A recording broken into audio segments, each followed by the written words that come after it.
do this again if this is something that you enjoy. There were some really interesting things that it's not necessarily Philip Garrido's experimenting with marijuana or LSD that was the problem, but the degree to which he was using it. And the same in terms of sexual impulses.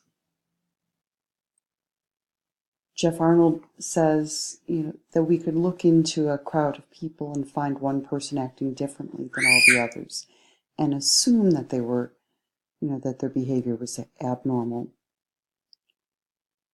The problem is that we want to figure out what the best way of doing this, and it might just be that this is a person who's an introvert surrounded by extroverts.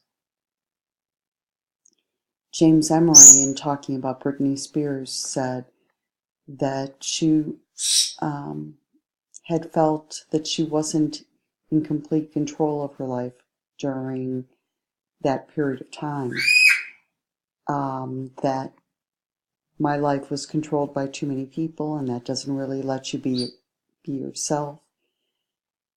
He hypothesized that this was an opportunity for her to finally make a choice of her own and feel a sense of freedom and independence.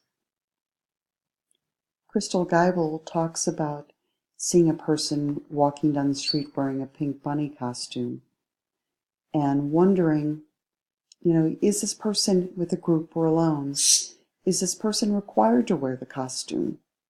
Or is this part of some sort of social media stunt? Is this, a hobby? Is this something for Comic-Con, for example? And knowing these things help you to really understand why someone is dressed the way they are rather than judging them. I like Yahara Rodriguez's comments about, and I hope that I was at least close to your name, that as we're thinking about discrepancy from the mean, we want to be thinking about, is 75 really all that different from 76? And how do we want to make sense of that? Danielle Hovis talks about how we have to determine how a certain behavior impacts a patient's life and their ability to cope with that or with those events. And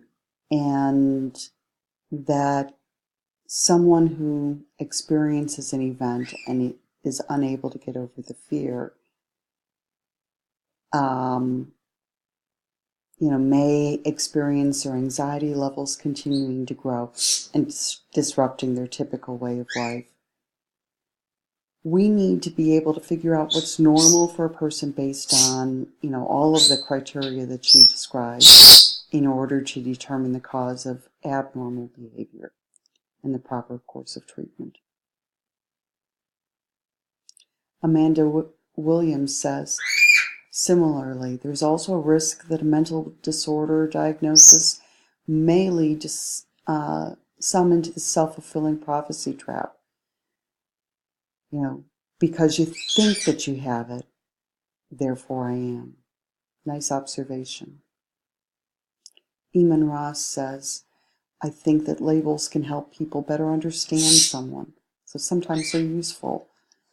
I think giving a label or a title to something can make someone more comfortable. It may even make someone feel like that there are others out there who are going through what they are.